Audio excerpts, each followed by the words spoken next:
All right, hi everybody, welcome back to part 2 of temporary traffic control and work zones. What time we got here? 8:59. We'll get started here in a few seconds. I just want to make sure everybody gets logged on. Hopefully you did not forget everything we went over yesterday in the 12 hours we've been absent. My name is Ross. I'll be your presenter. Before we get started, we have one poll question. And Stacy, well, once it hits 9 o'clock, I guess we'll throw that up there and we'll go from there. All right, we do have a poll question. Have you set up temporary traffic control before? And it is a yes or no question. So I'll give you a few minutes or a few seconds to fill that out. Okay. Almost everyone voting, so I'll go ahead and share those results. We've got about 2/3 that said yes, they have, and 1/3 that says no, they have not. All right, well, after today, you will be more than prepared to set up a temporary traffic control zone. Just to kind of do a little review of what we went over yesterday. Yesterday, we hit on flagging, right? We covered the basics of flagging signal, flagging signals. We covered the component parts of a work zone. We essentially just hit on the 1-lane 2-way taper or the flagger taper. So the parts of that taper we hit on were the advanced warning area, the transition area, the activity area. We talked about the buffer space, and we talked about the termination area. We talked about your responsibilities as a flagger. We hit on things like equipment, personal comfort items, and how you're supposed to interact with the public, right?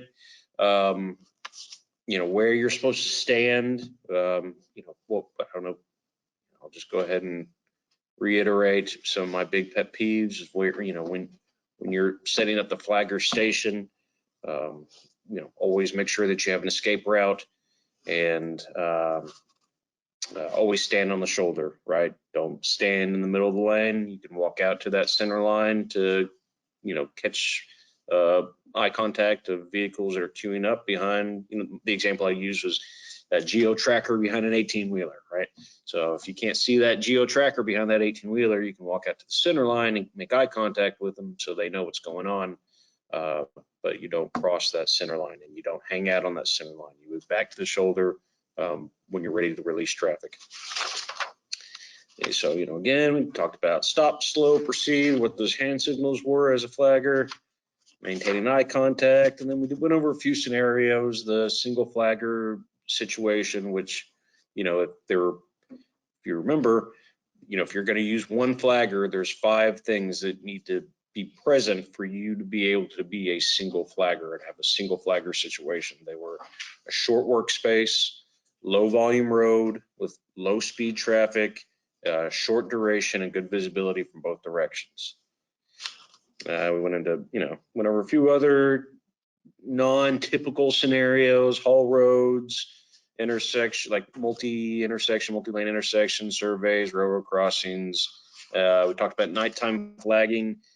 Somebody yesterday mentioned that, and I wasn't aware of this. I don't know if I've got 5 safety officers sitting in front of me today and their supervisor, that for speed limits of 55 miles per hour or more, OSHA requires you to wear a class 3 vest. So our standards, we have a class 3 vest all the time, but MUTCD only requires a class 2 vest, requires for even for nighttime flagging. It's recommended class 3, but OSHA actually says class 3 for 55 miles per hour or more. I wasn't aware of that, but we don't get to, even though I have my OSHA 30 hour, these guys have their OSHA 10 hour, we don't really get involved with OSHA too much. So, I'm glad somebody pointed that out. Thank you. I don't remember who that was, but thank you. And we talked about emergency vehicles. So today we're in emergency procedures. So today we're going to talk about temporary traffic control. We're going to talk about tapers, more broadly. We're going to cover all the different types of tapers. They get a little complicated. I don't expect you to retain these. I don't expect you to know by heart the formulas to setting up these tapers. I don't know them. I have to look at the formulas when I would do field inspections, and you know, what's the formula for a shifting taper? What's the formula for a merging taper? But we're gonna cover all that, and you know, you already know to go to part 6 of the MUTCD for the flagging procedures. You go to part 6 for what we're going to cover today too. Everything over the last couple of days is all found in part 6 of the MUTCD. So let's get started. Oh, again, if you have any questions, type them in the chat box. Stacy or Laura will relay those to me. And you know, you can, Stacy and Laura, you guys can interrupt me if something pops up. Don't wait for a break. And if I don't have the answer, like I said, I've got 5 RDOT health and safety officers in front of me, and they're encyclopedias of information. So we'll get that answer if I don't have it. They're looking nervously, but they're confident. Nervous but confident. All right. So what is a temporary traffic control zone? Let's go here.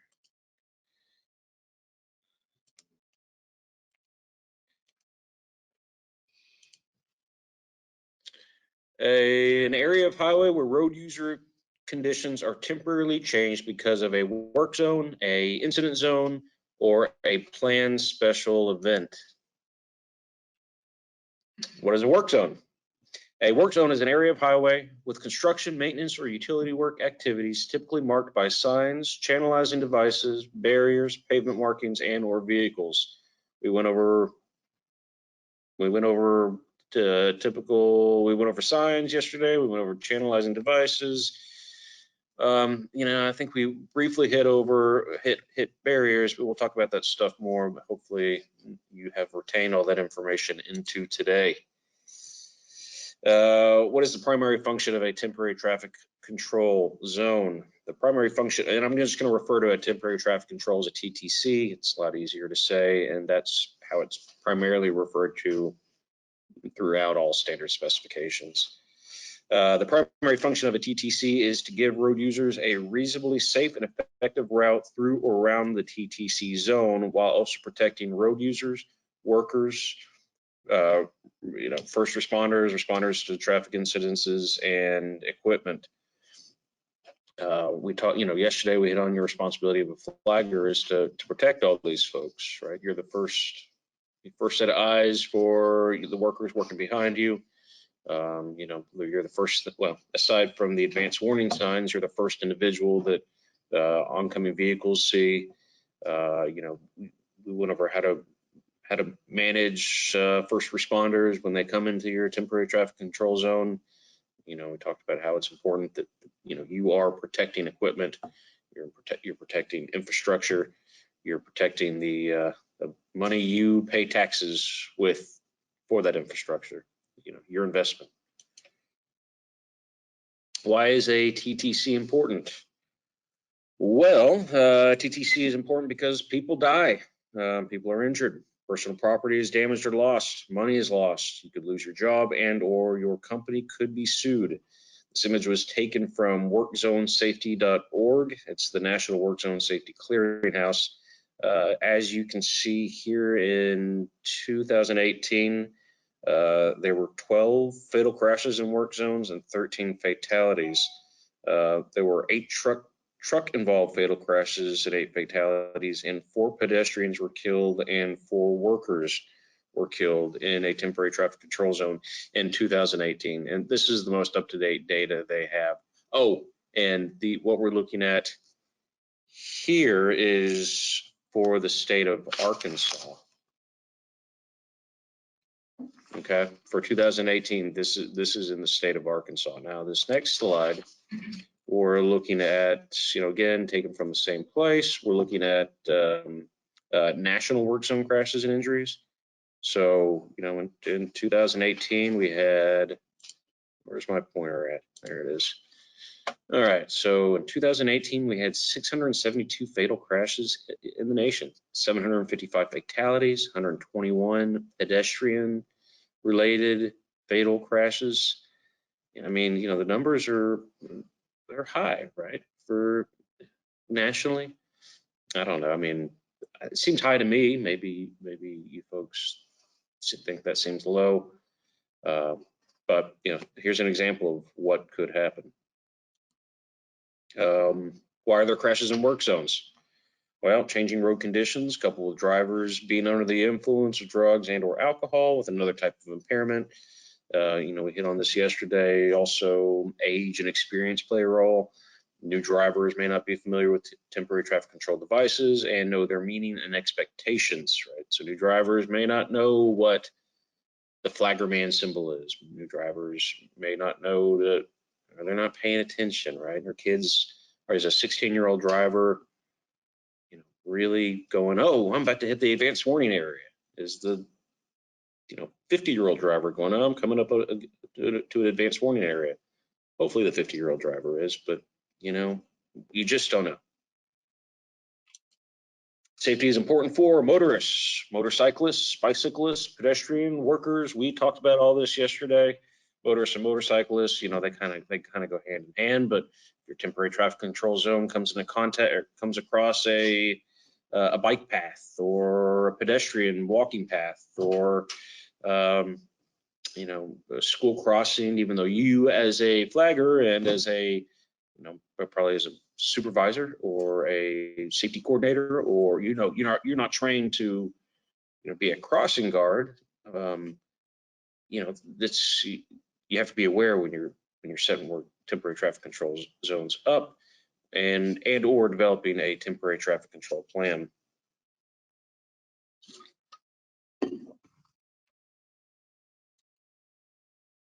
And how do we make work zones safer?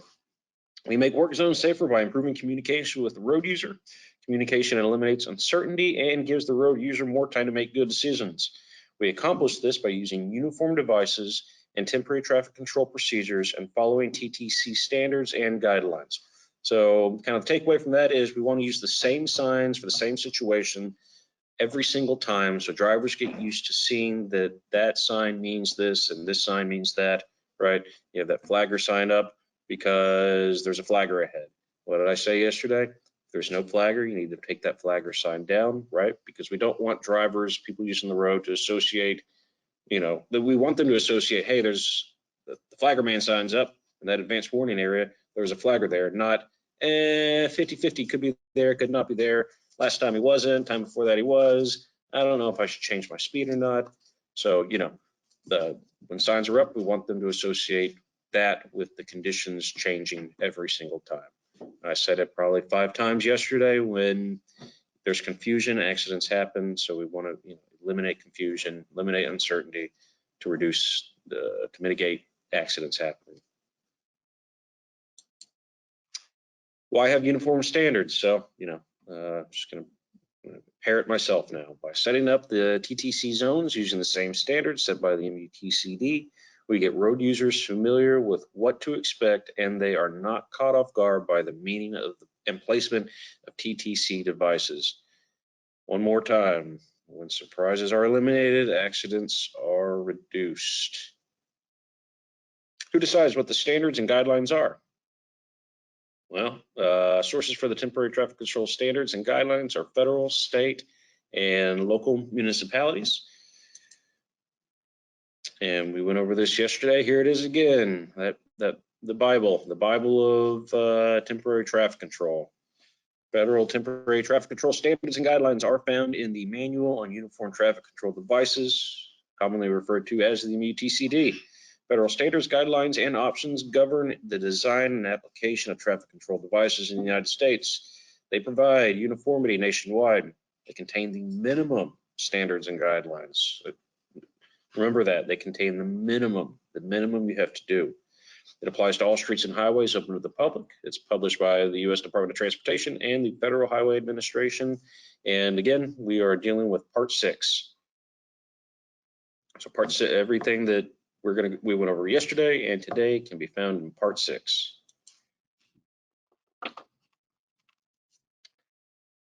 All right, so before we start getting into the guidelines, we need to talk about the wording, the phrasing in the temporary, in the MUTCD. So, and they call this the levels of compliance, and it's the way they describe the typical applications, and the way you interpret them depends on what has to happen, what should happen, what could happen, and whatever just additional information that you should have handy. So, levels of compliance refer to the weight of the standards and guidelines found in the MUTCD, and by weight, I mean how important that is. Statements pertaining to applications have terminology you need to be aware of. So here, if you're looking at in this white box with the text, it says section 6C.10, one lane two-way traffic control, one lane two-way, also referred to as flagger taper. That's right. But you see it says standard, guidance, option, okay? Standard and guidance and option, these are things that you have to do, should do, and it's recommended that you did. So standard, something you have to do, is a statement of required, mandatory, or specifically prohibited practice. If it's a standard, it usually include the word shall in the sentence, okay? So you shall means mandatory. Standard is something that you have to do. Guidance is a statement of recommended but not mandatory practice in typical situations, with deviations allowed if engineering judgment or engineering study indicates the deviation to be appropriate. The guidance, the word should is usually incorporated in that sentence with that specification. So you have to, if it's a standard, you have to do it. Guidance, you probably should do it, but there's wiggle room should the situation call for it, or if the engineer decides, and it's not going to really work for this. But otherwise, you probably should do it. Option is a statement of practice that is a permissive condition and carries no requirement or recommendation. The verb may is typically used. So, here the MUTCD is just saying, yeah, if you want to do it this way, you can. You don't have to. It's not recommended that you should, but we allow for it. And then lastly, there's option, which is a statement of practice that is permissive, that is a permissive condition and carries no, I'm sorry, we're on support. Support is an informational statement that does not convey any degree of mandate, recommendation, authorization, prohibition, or enforcement condition. The verbs shall, should, and may are not used in a support statement, okay? So just looking at this one lane, two-way traffic control, the standard says, except as provided in paragraph C, when traffic in both directions must use a single lane for a limited distance, movements from each end shall be coordinated. So this standard is saying movements from each end shall be coordinated, meaning there needs to be a flagger at both ends. There has to be a flagger at both ends coordinating traffic. Okay, then it goes to the guidance. Provisions shall be made for alternate one-way movement through the constricted section via methods such as a flagger control, a flagger transfer, a pilot car, traffic control signals, or a stop yield control, right? So it's saying, yeah, you probably should have, you should have a flagger. Flag transfer method we didn't talk about yesterday because nobody uses that anymore. A pilot car we hit on yesterday, traffic control signals or stop yield control. So, you need to have this stuff. Then, so it goes on through this standard specification. But, if you get out there and you're looking at the MUTCD to set up TTC, you need to be aware what these words in this guidance mean. Do we have questions? Nope. Stacy, did you just link a? I did put the link. There are no questions right now, but I did put the link. You can download the current version of the MUTCD with there were some errata from 2012, and those are included as well.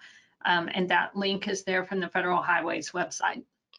Excellent. Yeah, and that's free. Anybody can access that. So you don't have to purchase the big old 800+ page MUTCD. You can just go right to the website and find all the information you need.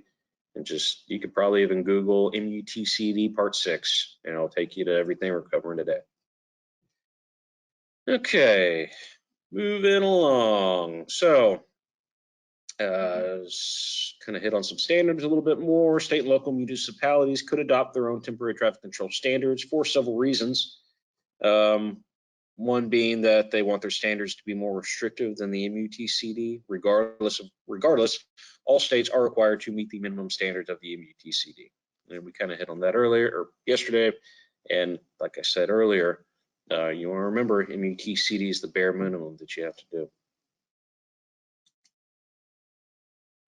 We hit on this yesterday too. I'll just kind of, one more time, where can you find these state and local standards? Their specific standard and specifications, special provisions, maybe in the contract or in the drawings. Contract documents might have special provisions as well. The traffic control plan will tell you where signs should be, sign spacing, where the flagger station will be, where the activity area is going to be. City barricade manuals. I know we have some city folks and some other local municipalities present. I haven't actually never seen a barricade manual, but maybe you have one. I'd be interested to see one.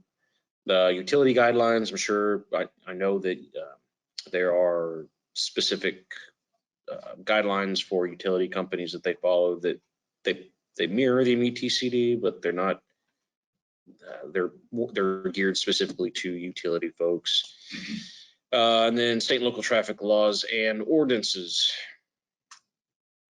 Oh, and also OSHA. So OSHA and other federal, state, and local occupational safety and health organizations require the MUTCD be followed and may have additional rules or guidelines pertaining to traffic control that you may need to know. For example, you may be required to wear a hard hat, especially when overhead work is being done. We went over that yesterday, and this is a great example of whoever mentioned yesterday about the class 3 vests with the speed limits of 55 miles per hour or more. Not required in the MUTCD, required by OSHA, right? OSHA is taking the MUTCD and just going a little step further, and that is totally acceptable. What are the fundamental principles of a TTC? Okay, so basically this is the rule of law for a TTC. This is the standard, right? So this is what you have to do. Before any new detour or temporary route is open to traffic, all necessary signs shall be in place. All TTC devices shall be removed as soon as practical when they are no longer needed. When work is suspended for short periods of time, TTC devices that are no longer appropriate shall be removed or covered. Road users and worker safety should be an integral and high priority element of every project, from planning through design and construction. Safety and accessibility of all motorists, bicyclists, pedestrians, including those with disabilities, and workers should be considered at all times. So here it is. We could actually have a whole class. I've taken classes just about the Americans with Disabilities Act and how it pertains to temporary traffic control. You have to really be aware of, blocking pathways and sidewalks, especially in really high urban areas. Even folks with disabilities need to be able to navigate through a temporary traffic control zone.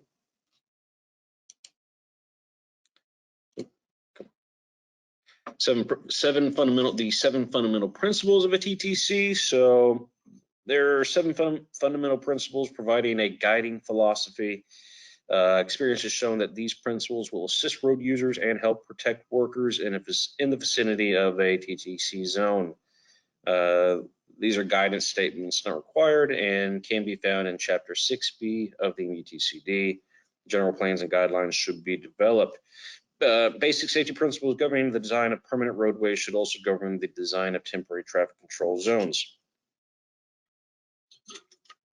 So as you can see here, general plans and guidelines should be developed. Road user movement should be inhibited as little as practical.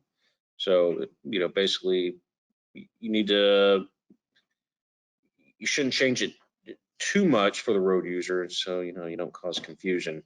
You got to work with the parameters that you have. Obviously, there will need to be adjustments, but if it can be mitigated as little as possible, that would be ideal. Motorists, bicyclists, pedestrians should be guided in a clear and positive manner. Routine day and night inspections should be performed. You need to make sure that your signs aren't falling over or have not fallen over. Make sure those signs aren't filthy, they're legible. You can't just throw them up there and leave them there for the entire time. Attention should be given to the maintenance of roadside safety. Each person whose actions affect safety should receive training, and good public relations should be maintained. You guys are hitting number 6 today. By the end of the day, you will be a trained temporary traffic control zone safety person. I have a break, but we're not going to take one because we're only 26 minutes into this, so we'll keep going.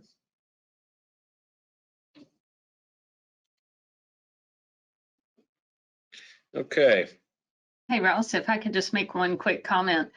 Sure. There was in the questions pod, someone commented that they like to download the PDF version because you can use the search function and find exactly what you're looking for, because that is a big book to try to flip through and find all the things that you want to know. And I believe there's also an app where you can get it on your phone, which is kind of handy if you're out on the job site. There is an app, and I recommend it to everybody. It's called, the acronym is WZSA. It's the Work Zone Safety Application. I don't remember who sponsors it, but I don't know if you can see that. It's basically a work zone safety calculator. It's free to download, but you can plug in all the information you have for whatever you're setting up. So, what type of taper you're going to use, miles per hour, et cetera, and it'll set up the work zone for you. I mean, number of devices, spacing between each device, how long the taper is. It'll go through everything, and it's accurate. So, it's definitely nice to have. And that way you don't have to remember the formulas for a shifting taper or merging taper. All right. Yeah. So, and also that, downloading that MUTCD PDF is a great idea for be able to search. Like I said, you don't really need to go through all the MUTCD to find out what we're going through today. It's all in part 6. Part 6 it's a good size, but it's navigatable. But yeah, absolutely. And it keeps you from having to purchase the book, which is pretty expensive. Okay, so we went over the traffic control plan yesterday. Here it is again today. What does the traffic control plan, show you? It'll show you exactly what's needed for that temporary traffic control, sign placement, spacing.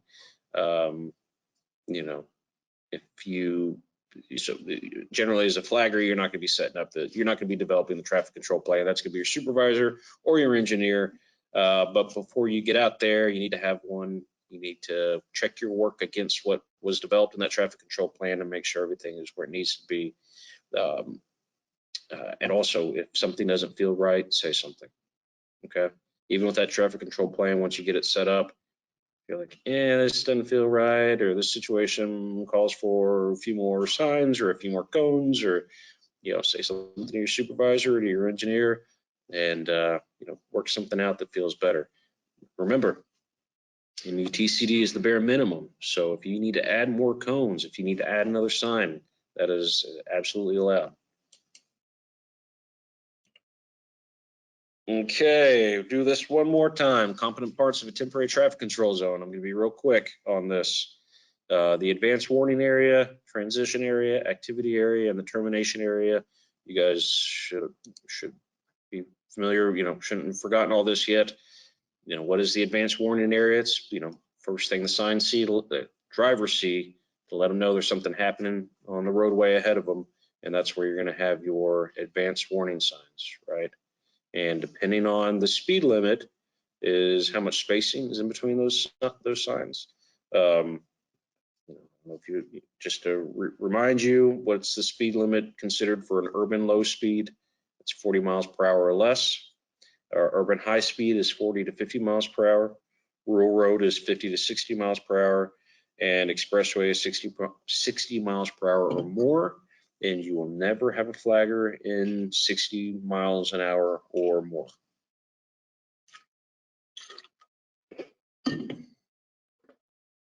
Oh, and what's that sign you're going to see right before the flagger? You have to have up flagger man or flagger ahead. Always got to have this guy up before you start flagging.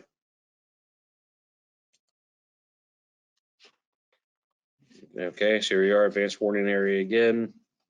Here's that table 6C-1. We looked at this yesterday. Okay. Transition area. What's in the transition area? That taper.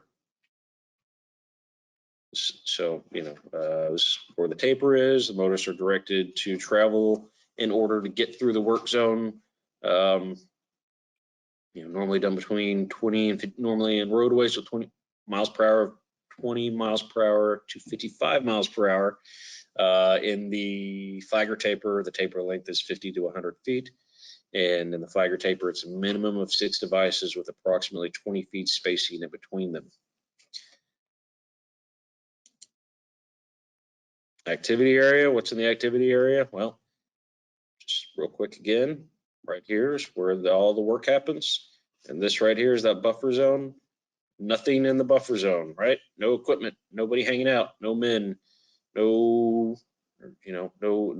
workers. It's empty, and it's for if an errant vehicle, comes into the TTC, they need a place to go, and nothing's going to be impacted by it. And that's what happens in that buffer zone. Here's that buffer space table again, table 6E-1. So, speed limit's 20 miles per hour. That buffer zone is 115 feet long. And the termination area, right? It looks a lot like that taper when you're in the transition area. And it's usually accompanied by the end road work or utility work or whatever specified in the temporary traffic control plan. And, if used, should be a minimum of 50 feet to 100 feet max. All right. So, temporary traffic control devices. We hit on this yesterday too. I'm going to hit on it real quick. So these are all signs, signals, markings, and other devices used to regulate, warn, or guide road users. Placed on, over, or adjacent to a street, highway, private roads, open to the public travel, pedestrian facility, or bikeway by authority of a public body or official having jurisdiction. We temporary traffic control devices, cones, barricades, drums, we'll hit them all today. What is the purpose of them? Well, it's to help road users get through that temporary traffic control zone, in and out of it. Temporary traffic control devices, what are their requirements? They fulfill a need, they command attention, they convey a clear, simple meaning, they command respect of road users, and they give adequate time for proper response. What color are they generally? Generally orange. Cones are orange, signs are generally orange. We looked at what those are and how they relate to what we do yesterday. We'll look at them more right now. Let's talk about signs. Okay, so we've hit on orange signs. We know what orange signs are in our temporary traffic control zone, but there's a lot of different kinds of signs. Signs color, depending on the sign and the color, they mean something totally different on the roadway.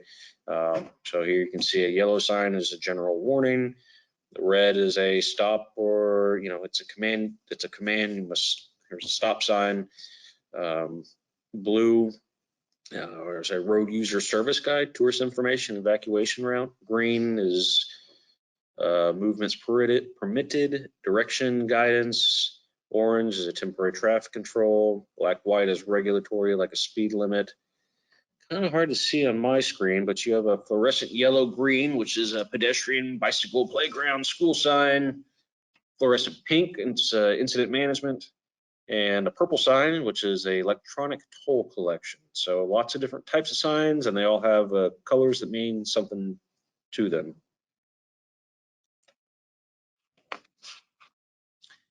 But there are 3 types of temporary traffic control signs. You have regulatory signs, which enforce legal requirements. For example, the stop or speed limit sign. The warning signs, which alert drivers to specific hazards. For example, the flagger ahead or the flagger man symbol sign. And then guide signs, which give drivers information. So we're talking about the in-road work sign, right? Signs have different shapes and colors, which we talked about, which convey different meanings. What does the orange sign usually mean? Temporary traffic control. What shape do you think most signs in the temporary traffic control zone are? Well, they're usually going to be this diamond shaped.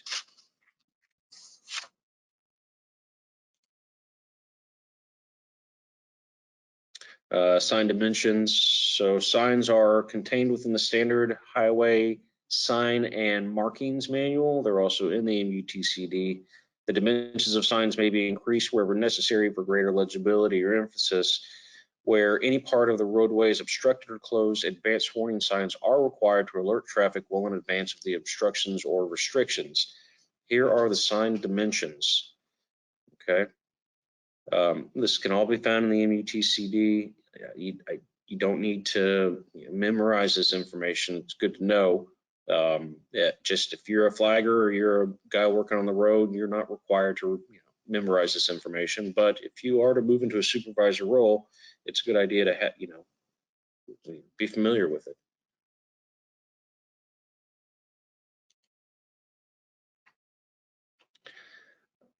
So signs used at night, we hit on this yesterday as well a little bit, but just to reiterate, the signs used at night shall be either retroreflective with a material that is smooth, sealed outer surface, or illuminated to show the same shape and similar color both day and night. Reflective signs reflect the light back to the source. Illuminated signs have their own light source. When you're illuminating signs for nighttime work, you're not allowed to use street, highway, or strobe lighting. So street or highway lights, meaning the lights that are there all the time, need to have their own light source. And you need to make sure that light source doesn't blind drivers. And they can be illuminated internally or externally. We talked about the internal illumination of cones. There's cones with internal illumination. There's various signs that have new signs that have different types of LEDs on them to kind of have their own light source. Those are acceptable as well. Okay.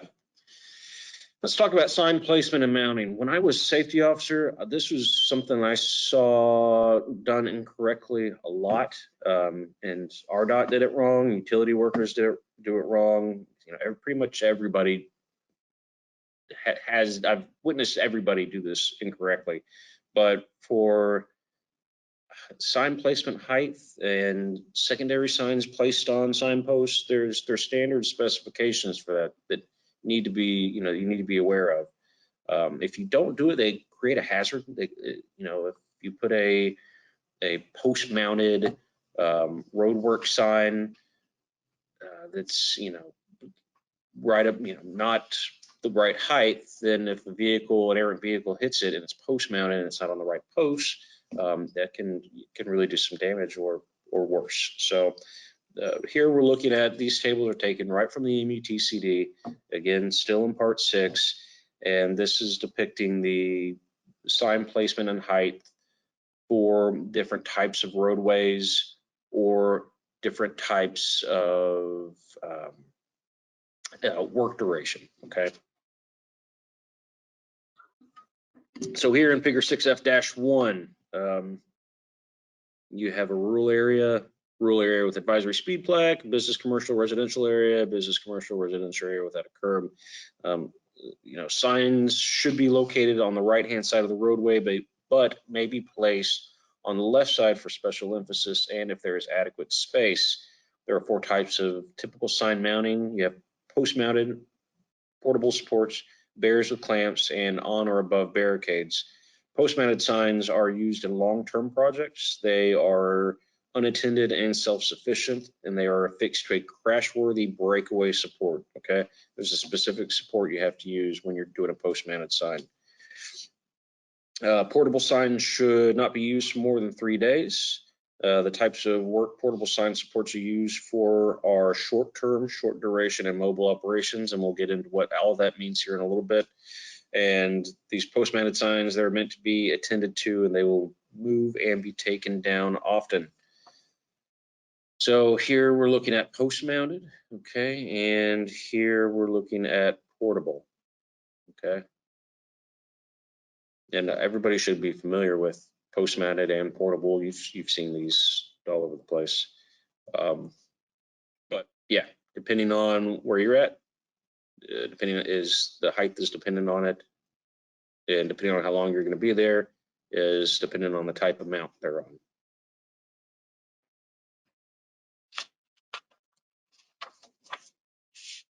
Arrow boards.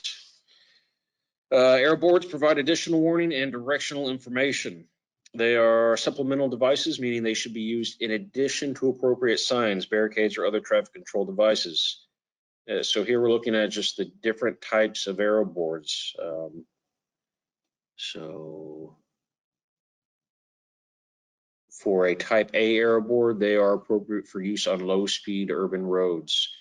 Type B arrow boards are appropriate for intermediate speed facilities and for maintenance or mobile operations on high-speed roadways. Type C arrow boards are intended to be used on high-speed, high-volume motor vehicle traffic control projects, and type D arrow boards are intended for the use on authorized vehicles. When an arrow board is not being used, it should be removed. If not removed, it should be shielded, or if the previous 2 options are not feasible, it should be delineated with retroreflective devices. Arrow boards should not be used in lane shifts or on 2-lane, 2-way roads. When there is a flagger, do not use an arrow board. The flagger should be in control, not the arrow board. Only use an arrow board on merging tapers. Again, so here's the arrow board type. It gives you the minimum size, minimum legibility distance, the number of elements, meaning essentially the number of bulbs that need to be in that arrow board. You don't have to memorize this information, but you need to be familiar with it and you need to know where to find it. Where do you find it? Part 6 of the MUTCD. And then, here you can see figure 6F-6. Any questions so far? Nope. Ross, I did have a question about the app that you showed, and I'm looking Oh, for the sure. link for that right now. But Okay. I'll put it in the questions pod as soon as I get it. I believe, I don't know if you know for sure or not, but is that the one that was developed through the Ohio LTAP? I don't think so. Okay, the one I'm looking at may be a different one then. Yeah, so this is, if you're gonna look in through the App Store, so I have mine on an iPhone, so I know you can find it through there. Work Zone, you might want to search Work Zone Calculator or just the acronym WZSA, because that's how it's labeled on my screen when it's, when I just pull it up. So yeah, and I in my safety meetings, I would tell folks, hey, this is a good app to use, and they never had any problem finding it, so it should still be out there. Who knows though? Yeah, I'll keep looking for that, and then maybe at a break we can convene or at least get it sent out at the end.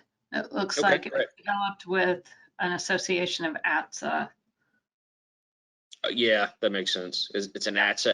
Okay. And so for those of you who are not familiar with ATSA, ATSA they're the safety folks of transportation.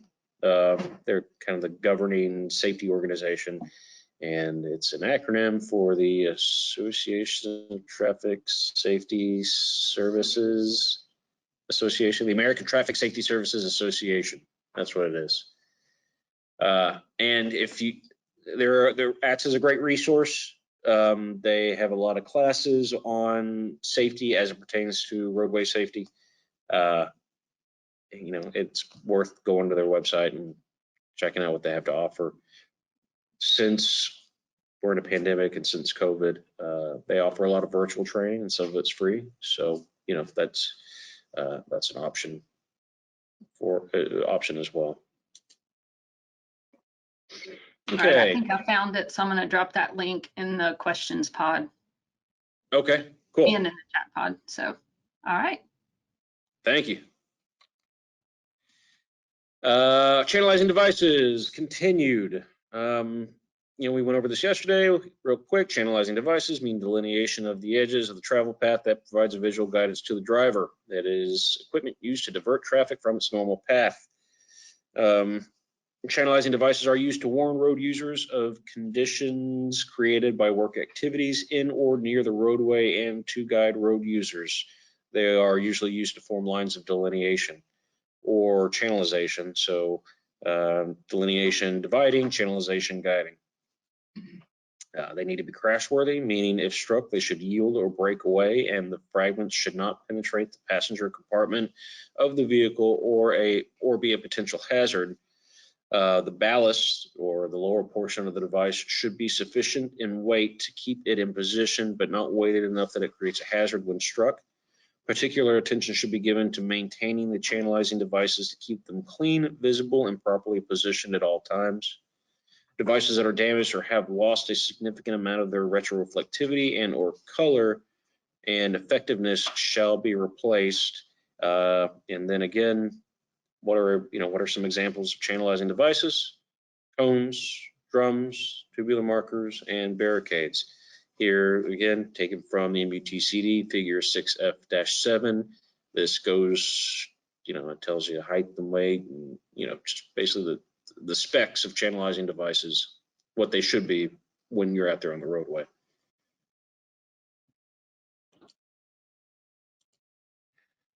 Cones. Okay, we talked about cones yesterday. Most cones are predominantly what?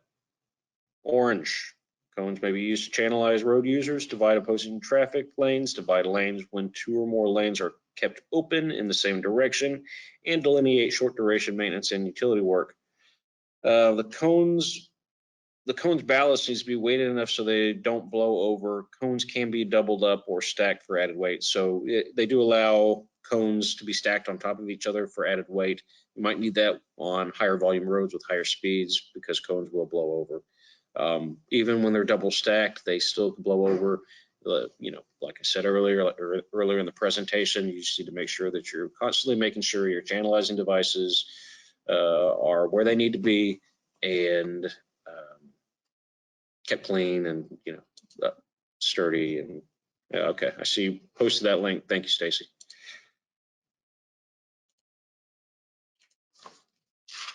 Tubular markers, I don't deal with tubular markers too much. Tubular markers should really be used only where space restrictions, where you're limited by space, right? So they're skinny cones.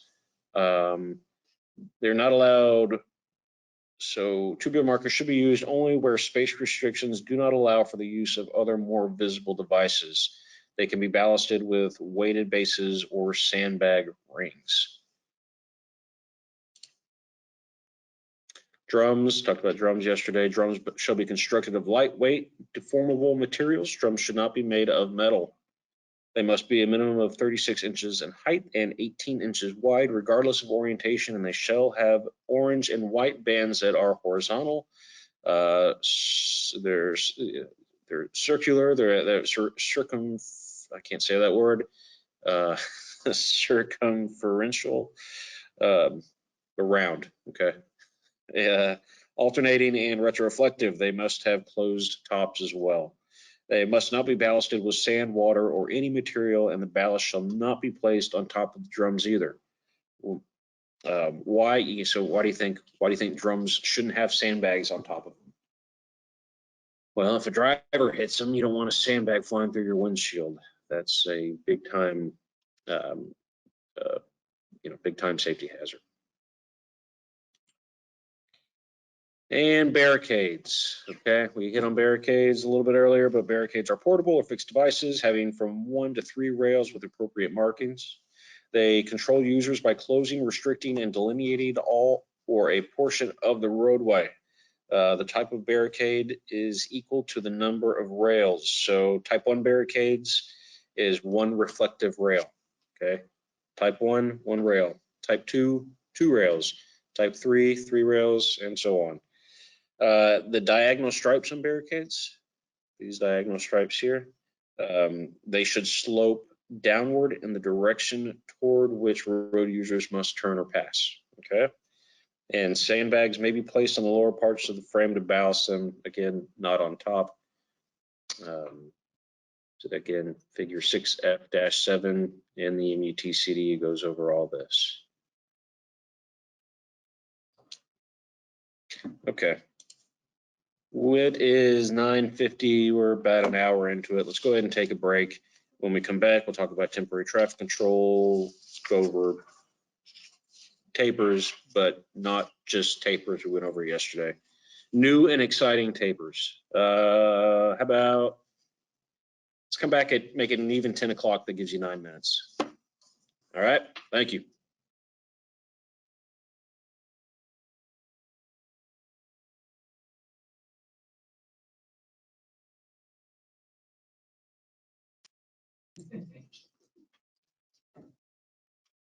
All right, welcome back. Is everybody here? Okay, good. So, all right, we kind of, this last, that first section that we went over is kind of, it was really a refresher, but it was also, we looked at things in a little more depth than we looked at it yesterday. But you guys should be really familiar with channelizing devices now.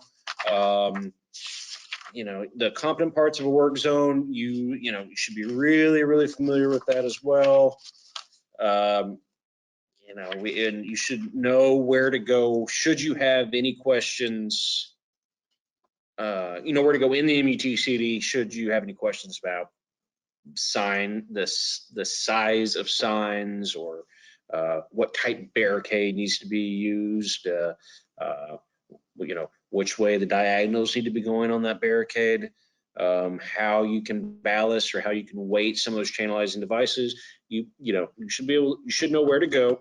You should know how to read those standard specifications, the standards, the guidance in the MUTCD, the options, and the support. Now we're going to start talking about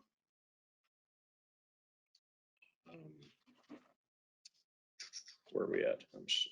I've lost my place.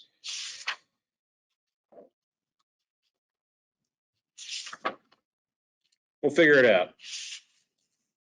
Let's have the safety officers come and do it now.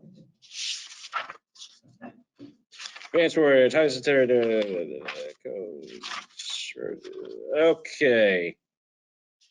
So now we're going to talk about tapers, and we're going to talk about, we'll hit on the flagger taper, the 1-lane 2-way taper again, but there are other types of tapers you guys need to be aware of.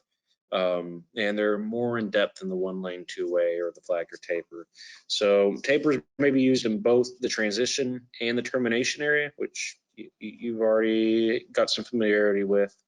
Whenever tapers are used in close proximity to an interchange ramp, crossroad, curve, or other influencing factors, the length of the taper may be adjusted.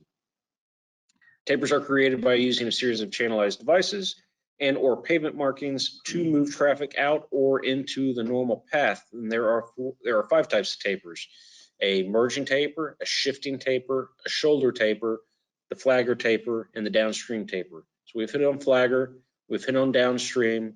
We're going to talk about those a little bit more, but we're going to hit on these merging shifter and shoulder tapers for the first time.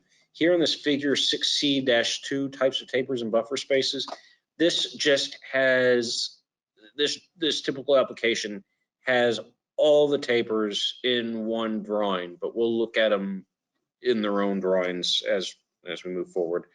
But you know, so you can, it's all merging, it's all labeled here.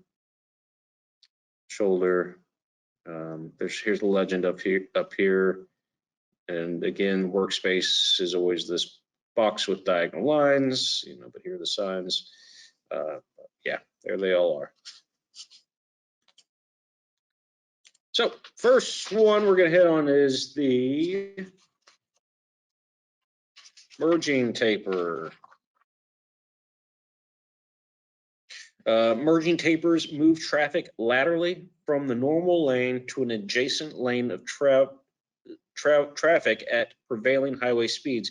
Merging tapers require the longest taper lengths because drivers are required to merge into a common road lane. A merging taper should be long enough to enable merging drivers to have an adequate advance warning and time to merge into a single lane before the end of the transition. So, you know, factors involved in calculating lengths of merging tapers are the posted highway speed and the lane width. So essentially merging tapers are merging lanes, merging a lane into another lane. And here's a double lane closure on a freeway using merging lanes. So so we have 4 lanes of travel here, you know, as this far right lane approaches the temporary traffic control zone, this taper right here is merging traffic into another lane. Similarly, this, you know, center right, as it's approaching the temporary traffic control zone, it is merging into the lane to the left of it, right? So when there were 4 lanes or 4 open lanes of travel, there are now 2. The 2 most right were merged into these 2 by, you know, I'm assuming it's probably cones, could be drums, by these channelizing devices that create these merging tapers, okay? And so the concept of a merging taper isn't that difficult to understand, but the formulas for merging tapers, there's a little bit of a challenge to them. Even I don't retain the formula for merging taper. And actually, that app that we talked about earlier, if a merging taper is required, if your temporary traffic control plan says, hey, we need to put a merging taper in, you can select merging taper on that app, and it does all the math for you. It's really simple, and you don't even have to know what these formulas are. But should you have to do it on the fly, or should you, you know, if you're in a really rural area with no cell phone signal and you can't use that app, or you left your phone at home, or you don't feel like downloading apps because apps are evil, then here is the formula for it. So a merging taper, the taper length is at least L. And so for example here, so the lane width, let's say the lane width is 12 feet and the posted speed limit is 75 miles per hour. To get L, you need to do 12 times, so the width of the lane times the speed limit equals 900 feet. So that is going to be the merging taper length, is 900 feet, okay? But there's some kind of nuance to that, some caveat to that. If the speed limit is 40 miles per hour or less, here's the formula you need to get L. Here's the formula you need to use. If it's 45 miles per hour or more, here's the formula you need to use. So to get length for 45 miles per hour or more, which is what we did down here, it's just W times F. But if it was 40 miles or less, you would do the width of the lane times the speed squared divided by 60. Okay. Has everybody memorized that? I told you it's a little complicated. The best suggestion I have for you moving forward when you're out there on your own, when you're doing this yourself, is to A, know where you can find this in the MUTCD, B, take advantage of tools that'll do it for you, for example, apps, or C, memorize it. People do memorize it, but there it is, okay? 45 miles per hour or less to get the length of that tape, 40 miles per hour or less to get the length of that taper. Here's the formula. 45 miles or more to get the length of that taper, use this formula. All right. Again, merging taper, lanes are merging into each other. Any questions on any of that so far? Let's see, we have. Okay, good. So you guys are all kind of working together. I saw somebody ask what the name of the app was. Yes, that was the old question. Okay. Okay, yeah, all those are old questions. I apologize. It's hard to pay attention to both. Yeah, but it can be found on the ATSA site as well, that app.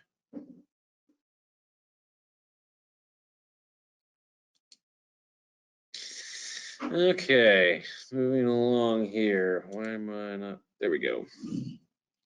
Okay, next up is shifting tapers. Shifting tapers move through lanes into an alternate path, but does not reduce the number of lanes. A shifting taper is approximately 1/2 the length of a merging taper. If more space is available, a longer than minimum shifting taper length may be beneficial. The factors involved in determining the minimum length of a taper also include the posted highway speeds. So again, shifting tapers have their own formula. Shifting taper is at least half length. So, if it's 40 miles per hour or less, or 45 miles per hour or more, there's different formulas. So here we're, if the example we're using is the lane width is 30 feet, that's wrong. Okay. It's supposed to be this 25 miles. So, here's the formula here. Come on, yeah, it's all right. And it's, it's a little bit more complicated than the shifting or than the merging taper. Here looking at figure 6H-36, as it says, there's 3 lanes of travel open, and those 3 lanes of travel stay open throughout, even past the work zone. Okay, they just shift those lanes over. So for the length, I guess they're using here is 45 miles per hour or less is how you would calculate that. And 40 miles per hour, this is 40 miles per hour or 45 right here.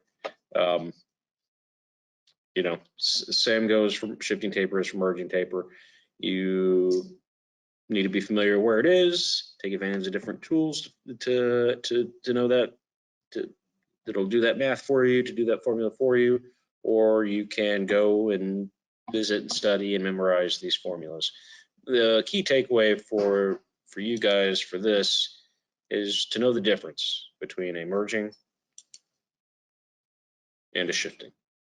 Okay, and if anybody has any questions about the difference on that, I'm more than willing to talk about it more. But we'll keep going. Now we're going to talk about shoulder tapers. Shoulder tapers are just what they sound like. They are a taper along the shoulder. A shoulder taper is similar to a merging taper, except it does not affect travel. Okay. And here we're looking at figure 6H-5. Here is a taper on the shoulder. If you go over to table 6C-3, the same place where we find, the the taper length for merging taper, the taper length for a shifting taper, and the taper length for a shoulder taper. A shoulder taper, the length is 0.33 length. So to get the formula for that is here.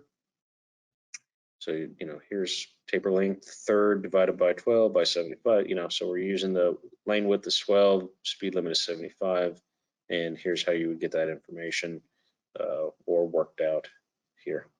All right. Again, know where it is in the MUTCD, take advantage of tools that'll do it for you, or memorize it. And the flagger taper with the downstream taper. We've talked about this a lot. You should be very familiar with this. The one lane, two-way taper, also called the flagger taper, allows traffic to alternate of the same portion of the road. This is a short taper. How long is that taper? 50 to 100 feet. Devices are spaced about 10 to 20 feet apart. Short tapers encourage drivers to slow down and stop. Downstream taper is also included. That downstream taper is in the termination area. This is the taper at the end of the work zone. It is also 50 to 100 feet long. Okay, so you don't really need a lot. You don't need to memorize a formula for the flagger taper. It is always 50 to 100 feet. It's always 6 devices, and the spacing is usually 10 feet. Now you can use more devices, and they can have less distance in between them, but the bare minimum the MUTCD prescribes is what's here: 50 to 100 feet, 20 feet spacing, 6 devices.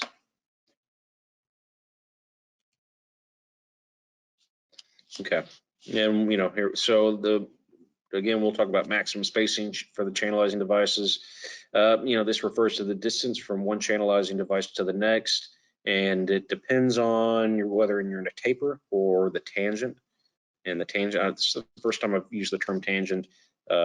It's the space after the taper. It's the length of the buffer space and the workspace. So if we're looking at this, the flagger taper, here's the taper. This is called the tangent right here.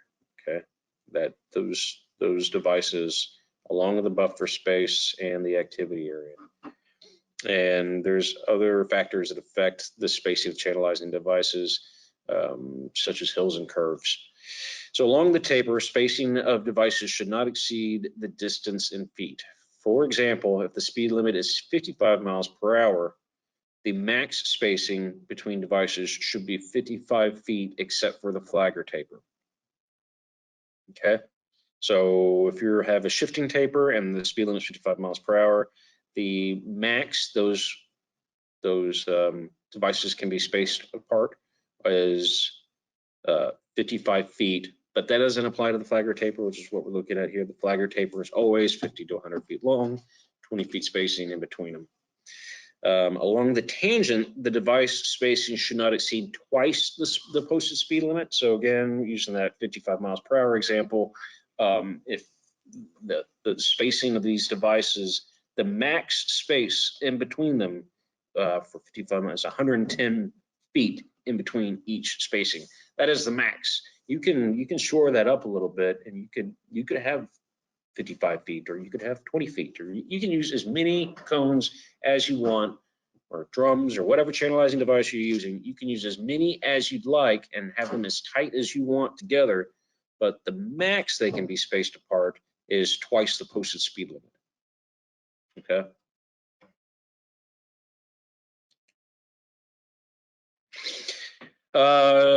Let's talk about installation and removal of these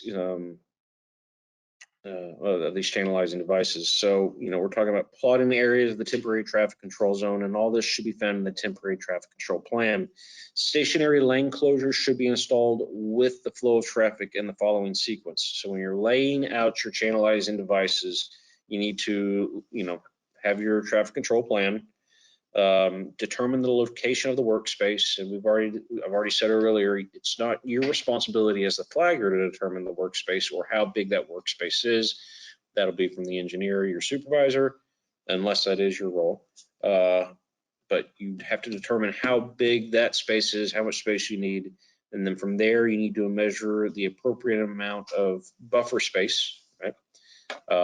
So you have your workspace, then once you have that figured out, then you go to that table 6E-1 and you say, okay, well, what's the speed limit? Speed limit is 55 miles per hour. So you're going to put that 490-foot buffer space in front of that workspace, that activity area. There's nothing going in that workspace or that buffer space like we've talked about, right? And then from the upstream end of the buffer space, you're going to measure the appropriate length for the transition area taper. So if it's that flagger taper, you're going to have the 50 to 100 feet, 6 devices, 20 feet spaced apart. Unless it's a merging taper or a shifting taper, then you're going to use those formulas we talked about, or you're going to consult that that app or whatever other tools you want to use that are available to you to figure out that taper length for that merging or shifting taper. From the beginning of it, so, and then, that could include a shoulder taper. You might have a shoulder taper in there. But from the beginning of the shoulder taper, measure the appropriate distance to each sign until the first sign is reached. So you put your taper, you got your shoulder taper, then you start placing your signs, right? And then how do you know how much space in between each sign? Well, there's that table 6C-1 that we've looked at several times that tells you, okay, what is it tells you urban, depending on the road type, it depends on the distance between each sign. So urban low speed is 40 miles per hour or less. Urban high speed is 40 to 50 or 55. I always have to look back at that as well. I believe it's 40 to 50 miles per hour is the urban high speed. Rural is 50 to 60 miles per hour, and then expressway is 60 miles per hour or more. And then depending on what that is the feet between each side.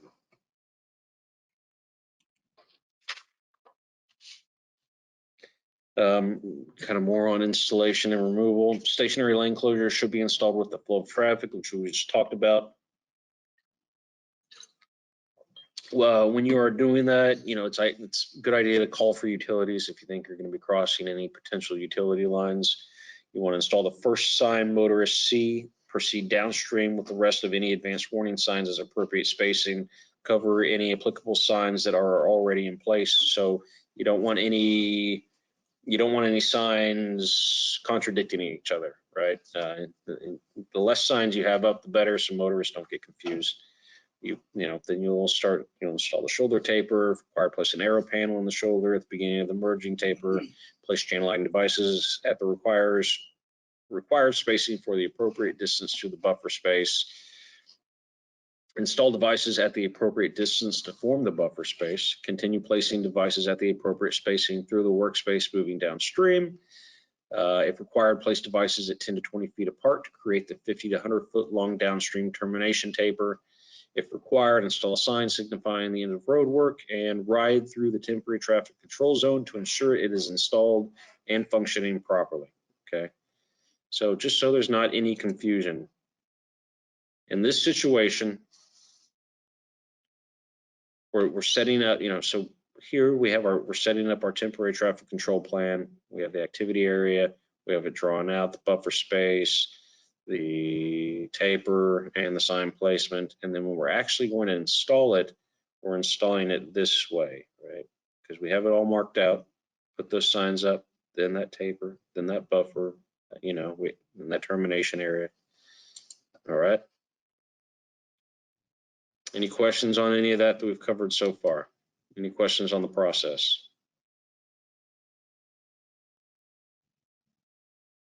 Okay, everybody is crystal clear.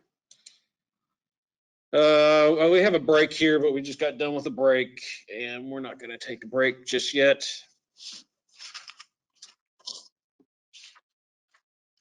We'll just keep going. Okay, so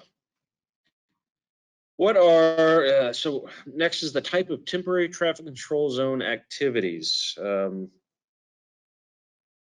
So next we're going to get into what types of temporary traffic control are needed per the situation. Okay, Each temporary traffic control is different. They all have many variables such as location of work, highway type, geometrics, vertical and horizontal alignment, intersections, road user volumes, road vehicle mix, who uses the road, right? Buses, trucks, or cars, all of the above, and road user speeds affect the needs of each TTC. The goal of a TTC in work zones is safety with the minimum distribution to road users. The key factor in promoting a TTC zone safety is proper judgment. Typical applications, or TAs, of a TTC are organized according to duration, location, type of work, and highway type. Typical applications are described in the MUTCD include the use of TTC methods, but do not include a layout for every conceivable work situation. So moving forward, we're going to look at how the MUTCD decides what you need to use for this situation. Okay, I think it's really important to remember that last sentence I just read. The typical applications included in the TTC are broad, and they are not specific to every single thing that you could come up against. Okay, so while it's a good idea, while you need to use the judgment of the MUTCD, that there might be some adjustments to that judgment. The engineer or your supervisor might have to make adjustments to that standard depending on the situation. Okay. Decisions regarding the selection of the most appropriate typical applications to use as a guide for the specific TTC zone require an understanding of each situation. Although there are many ways of categorizing a TTC zone application, the 4 factors mentioned earlier, work duration, work location, work type, and highway type, are typically used. And we'll get a better understanding of that moving forward. Work duration is a major factor in determining the number and types of devices used in a TTC zone. The duration of a TTC zone is defined relative to the length of time a work operation occupies a spot or location. The 5 categories of work duration and their time at a location are, so how long you're going to be in a spot determines what type of setup you need to have. Okay, so if you have a long-term stationary, setup is work that occupies a location for more than 3 days. So if you're going to be in a location for more than 3 days, that is considered a long-term stationary temporary traffic control zone, and there's specific guidance for how that should be set up. Same thing goes for intermediate term stationary, which is work that occupies a location for more than 1 daylight period, up to 3 days, or nighttime work lasting more than 1 hour. Okay, so 1 day up to 3 intermediate, long-term stationary 3 days or more. Short-term stationary work is daytime work that occupies a location for more than 1 hour within a single daylight period. So short-term stationary, then you have short duration work, which is, short-term stationary 1 hour or more, short duration up to 1 hour, and mobile work is work that moves intermittently or continuously. Let's look at each in a little more detail. Okay, so first, long-term stationary, like I said, 3 days or more, that's a long-term stationary temporary traffic control zone. This is generally used on bigger roadway construction projects. You generally use larger channelizing devices in the TTC, such as drums instead of cones. Lanes could be redirected and or shifted, and so old pavement markings will be removed and placed with new temporary ones to safely guide traffic through the work zone. This is because, for these larger projects, you're not going to be taking up and taking down the channelizing devices at the end of every day. They're going to stay there. So you want to remove those old pavement markings and either rely on those drums as to replace them, or put new temporary pavement markings down. But you're going to be there a while, so you want to set something up that's going to be there a while as well.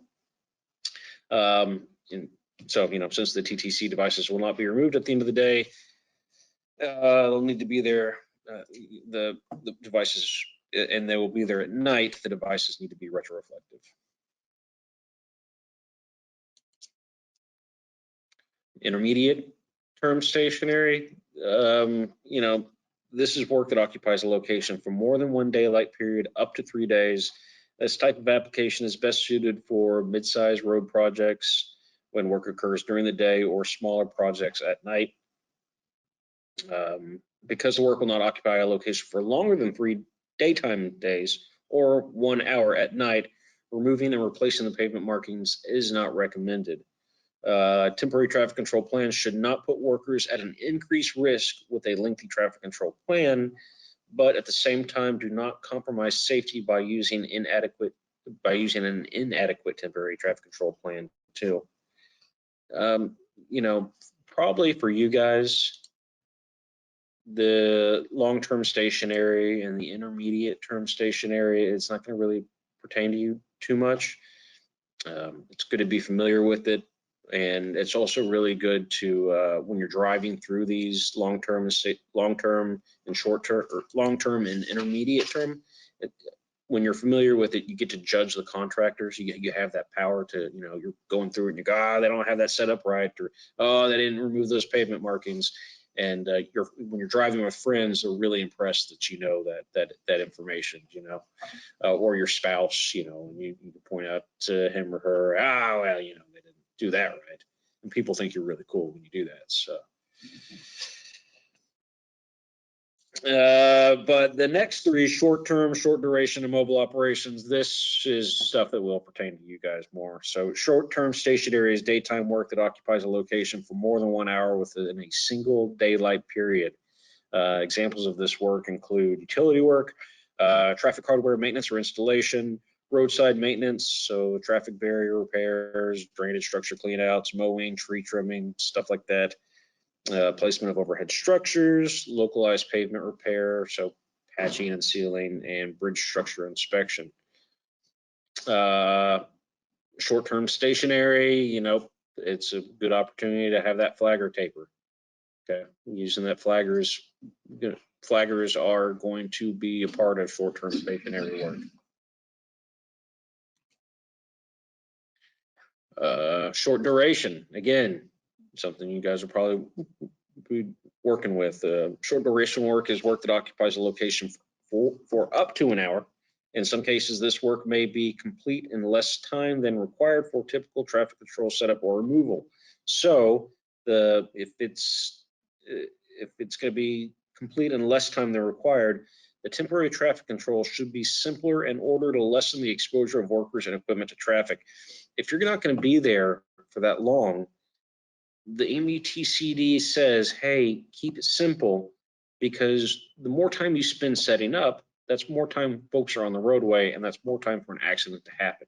Okay, so they're allowing you to set up a shorter, simpler temporary traffic control to mitigate the risk of workers coming into, having an accident, coming into a situation where it puts them in danger.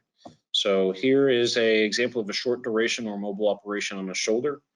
So if we're looking at the short-term stationary, you see you have all these signs up and all these cones up, and you've got guys out flagging in both directions. Maybe you have a pilot car, you've got radios out, and there's just more men out, there's more folks out working. But then you get into the short duration. Well, there's less signs out, more optional signs, right? This arrow board is an option. How many folks, what do you have actually in the roadway in this situation? Nothing, right? You've got a work vehicle, you've got a shadow vehicle. That shadow vehicle could have a truck mounted attenuator on there, but that's an option. Be familiar with how things are placed in these typical applications, and be familiar with what is, you have to have a work vehicle, you have to have a shadow vehicle, but this attenuator is optional. You have to have a shoulder work sign back there. You should have a roadworks. You have to have a roadwork sign placed out here off the shoulder, but it's an option of whether or not you want to put a next next blank miles roadwork ahead. Okay, but they've made it simpler because your time is lessened. And mobile operations. So mobile operations involve frequent short stops for activities such as litter cleanup, pothole patching, utility operations. Usually the equipment move along the road without stopping, usually at slow speeds, and the advanced warning area moves with work area. Here we are looking at a mobile operation on a 2-lane road. So you're in the travel lane in this situation, but still,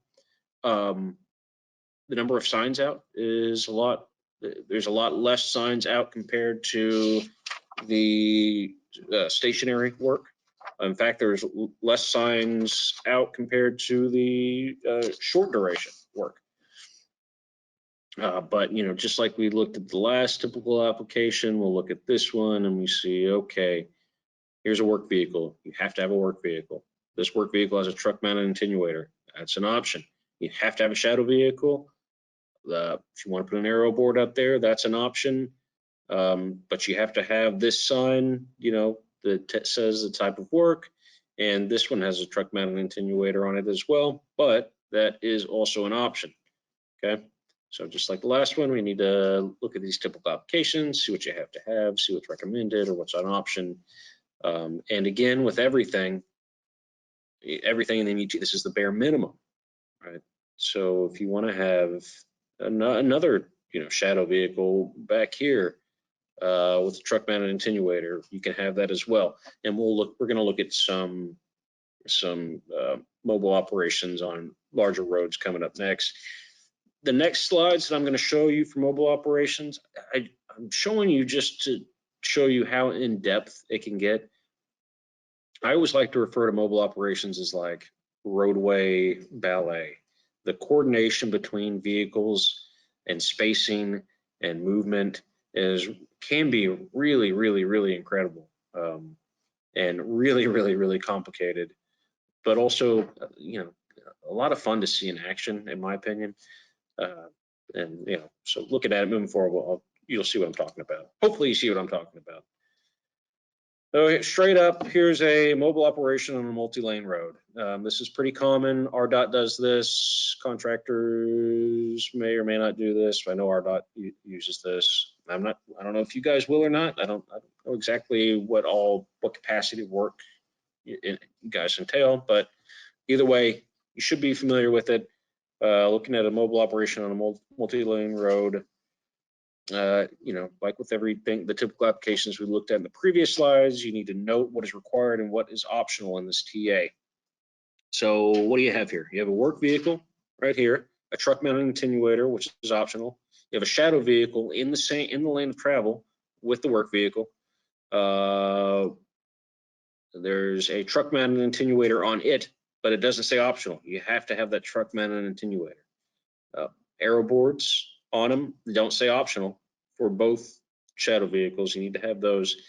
And then you also have a shadow vehicle on the shoulder following, and you could have an attenuator on that. It's an option. You need to have a sign with it that says what's going on. So, as traffic is approaching that, this mobile operation, they see this vehicle over here on the left and they go, okay, there's the lane closed, and can be prepared for what's happening ahead of them.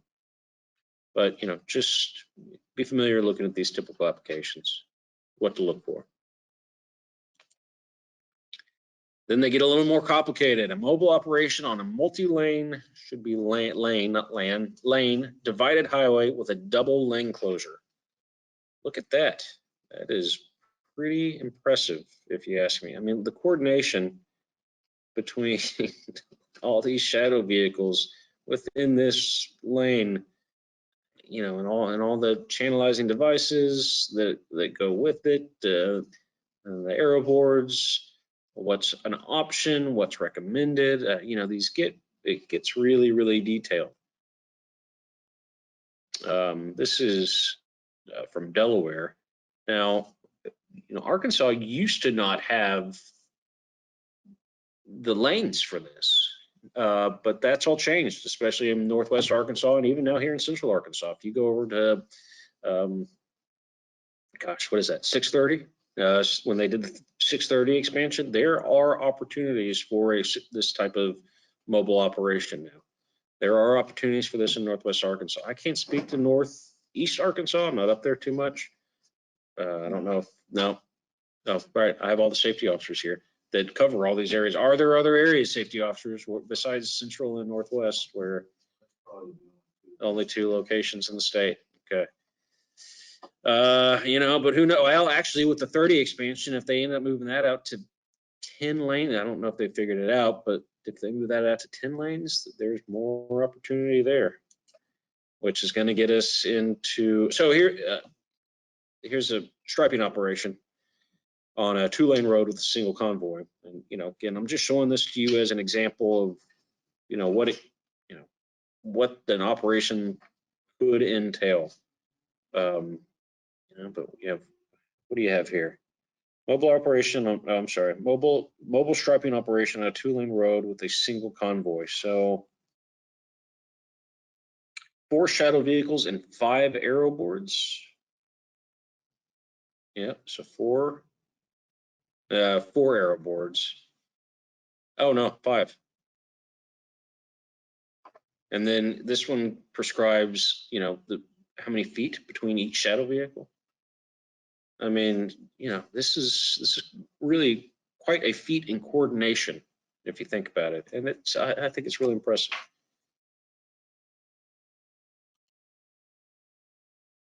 And here's an RDOT mobile operation on a multi-lane road. This is specific to RDOT. So this is a good example of how RDOT has taken what the MUTCD prescribes, and we've tweaked it. We've made it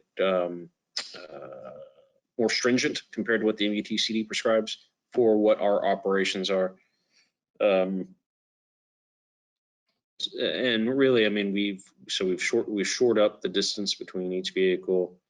We have made the truck mounted attenuator. You have to have one.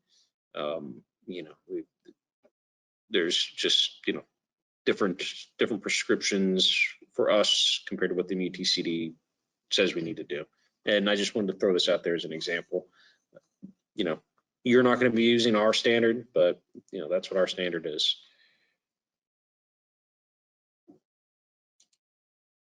Thought I had one more, but I guess that's it. Okay, so next we're going to talk about traffic control strategies, but we're just going to briefly discuss a few temporary traffic control plans and risk management to consider when you're setting up a temporary traffic control zone. Like I said, I kind of hit on it a little bit earlier. Different situations may require you to tweak what is recommended in the MUTCD, and that is allowed just as long as you do what the bare minimum says. Engineers, supervisors, they can make adjustments depending on what's happening. So unique characteristics of short-term and short-duration mobile operation work zones may adversely impact safety and mobility if not adequately addressed in the temporary traffic control plan. Factors to take into account include minimized time for setup and removal of traffic control, manage traffic control for unexpected or emergency work, manage continuous or intermittent movement of the work area, maintain access to intersections, driveways, and parking, accommodate non-motorized road users and transit users, facilitate temporary reopening of travel lanes, and accommodate aerial lift trucks and other work vehicles over travel lanes. We're going to look at each one real briefly. I'll talk about it real briefly. I think we're doing pretty good on time. I got about 15 minutes left, and I have 5 slides left, so we should be getting out of here right at 11. First, you want to think about minimizing the time for setup and removal of traffic control. As work duration decreases, greater attention should be given to the time required for setup and removal. This is particularly true for short duration work, Reducing the setup and removal time decreases exposure of workers and road users as well as motorist delay. Reduction in time may occur by reducing the number of traffic control devices, eliminating the need to remove or cover permanent traffic control devices, substituting vehicle-mounted devices for ground-mounted devices, using lightweight portable sign supports, utilizing lighter weight and or smaller channelizing devices, so for example, cones instead of drums, and employing work vehicles to place channelizing devices. So, you know, the strategy is just reducing the time workers are out on the road. So they're not, you know, and by doing that, reducing the type of channelizing devices or other types of devices, what you're placing out on the road.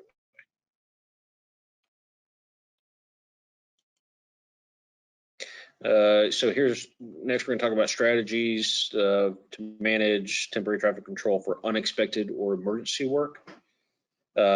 Circumstances that require immediate attention allow little time to prepare and implement temporary traffic control plans. So they might come across a situation where there's not it's an emergency and you don't have a temporary traffic control plan. You know, so you need to provide temporary traffic control plans, provide adequate advance notification to motorists or coordinate with other entities, but you don't always have that. Sometimes you don't have that option. You don't have that opportunity. And because time may not be available to gather site details and prepare that the temporary traffic control plan in advance, work crews must be prepared to react and respond to existing field conditions upon arrival. The nature of work may also make it difficult to implement a full array of temporary traffic control devices. Regardless of these issues, it remains necessary to provide a high visibility warning of the work area. So regardless of the situation that you come up to, and regardless if there's not a temporary traffic control plan, you need to have devices out there that still keep you and motorists safe, okay? So strategies provided for providing warnings in these unexpected or emergency work situations include high intensity rotating, flashing, or oscillating strobe lights on appropriately colored or marked vehicles to be used in place of certain signs and or channelizing devices for short duration or mobile work as indicated in the MUTCD. Arrow panels and or portable changeable message signs to provide advanced notification and additional traffic control messages. Utilizing law enforcement is a really great way, if you have access to it, to give motorists a heads up that there is an emergency situation ahead. Those law enforcement folks have blue lights that really stand out against probably what your orange or yellow lights, what you'll probably have. If you have access to law enforcement, that's probably going to be your best bet. Using law enforcement, speaking of law enforcement, this may be even more practical when an officer is already on the scene to control traffic at the site of the emergency situation prior to the arrival of the work crew. So they may already be out there prior to you getting out there, which is ideal, right?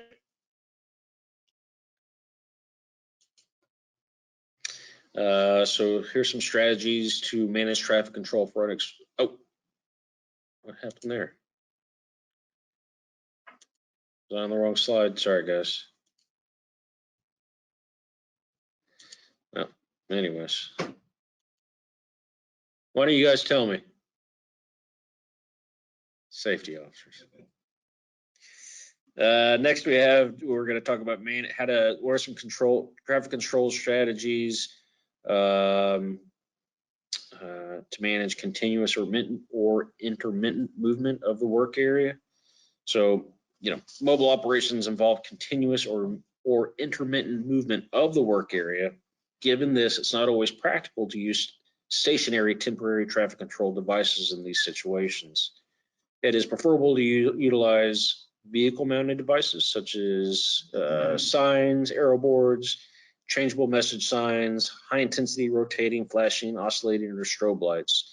These devices are particularly important for mobile operations in the travel lane of high-speed roadways and at high-volume locations. Due to potential mobility impacts, it is beneficial to schedule mobile operations during off-peak hours where possible, perhaps even at night for certain operations. Okay, so what we're just talking about different strategies to help mitigate risk. And, what are some of those strategies for mobile operations? Well, not putting signs out on the roadway, using truck mounted attenuators or truck mounted signs. Signs are going to move with the work happening.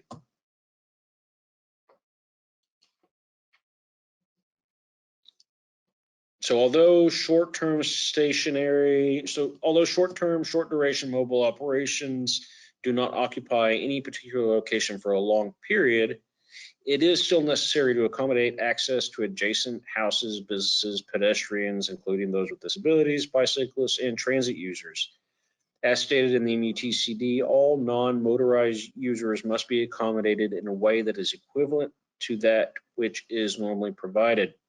Each work zone is unique in terms of the type and duration of work being performed, proximity to access points, intersections and driveways, non-motorized facilities such as sidewalks, crosswalks, bicycle lanes, and transit stops. These issues should be addressed during the temporary traffic control planning stage or upon arrival at the site if adequate preparation is not available prior to arrival. So, we're looking at what is a strategy when there's intersections, driveways, and parking involved. Okay, so you might have to briefly close access points. Road work might have to be completed in phases to allow access to adjacent properties. Or existing on-street parking facilities should be preserved to the extent possible, but some of them might have to be closed. And all this is left up to your supervisor or engineer discretion, and all these strategies are very specific to the type of situation you encounter.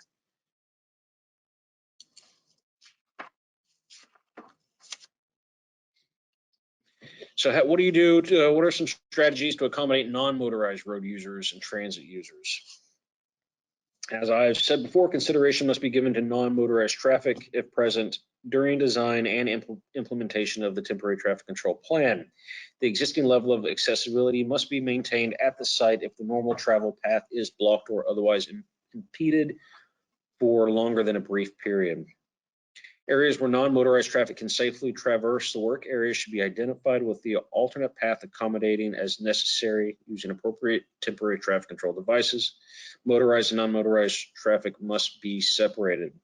So the temporary traffic control plan should recognize the location of all transit stops and accommodate bus and pedestrian access at each stop.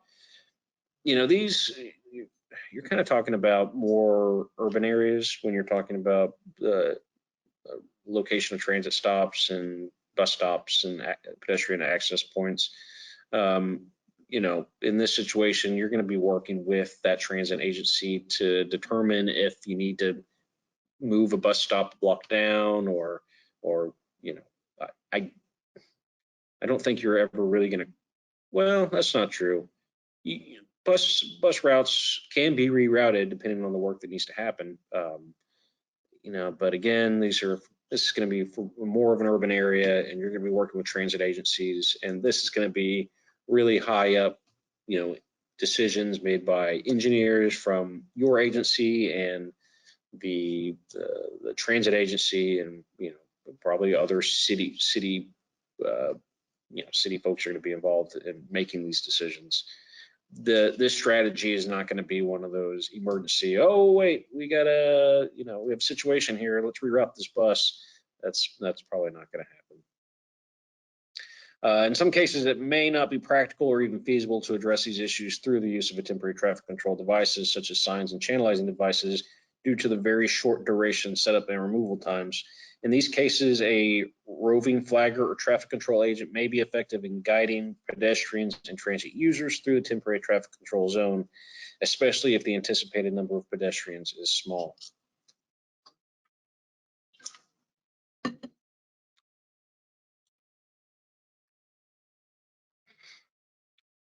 All right, and so facilitate temporary reopening of travel lanes. Some highway agencies may restrict certain types of road work that may adversely affect roadway capacity. often require them to be completed only during off-period times. Because short-term stationary, short duration mobile operations may extend over an entire day, those types of temporary traffic control zones can extend over an entire day. It may become necessary to reopen affected travel lanes to peak period traffic, regardless of whether or not work has been completed. Essentially, this is saying, there are situations where even though you have a short-term stationary or a short duration or a mobile operation taking place, if it's happening, during 5 o'clock traffic, you might have to stop what you're doing to let traffic pass. Otherwise, the risks outweigh the benefit, right? To have a mobile striping operation happening, across the 30 bridge through downtown at 5 o'clock in the afternoon, that's just a really bad idea. That is a recipe for confusion. And you don't want folks going in and out between the shadow vehicle and the work vehicle, and there's paint and there's, it just creates a mess. So, these things, this is a strategy you'll need to take into consideration when temporary traffic control zones like this are required for that situation. And lastly, accommodate aerial lift trucks and other work vehicles over travel lanes. RDOT does have aerial lift trucks, mostly for our statewide sign folks. Really, this is kind of geared more towards utility people. And that's mostly where I see aerial lift trucks used. I know that not too long ago, they were doing a lot of work on 107 from North Little Rock into, through like Sherwood and into, north into Cabot and stuff like that. But I guess up to Cabot. But there's a lot of utility folks working on lights and something else I wasn't familiar with. But, these aerial lift trucks were hanging out over traffic lanes.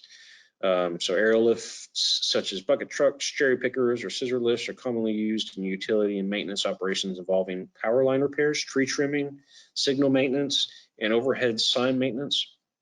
Aerial lift trucks require specialized temporary traffic control considerations, which may include the following.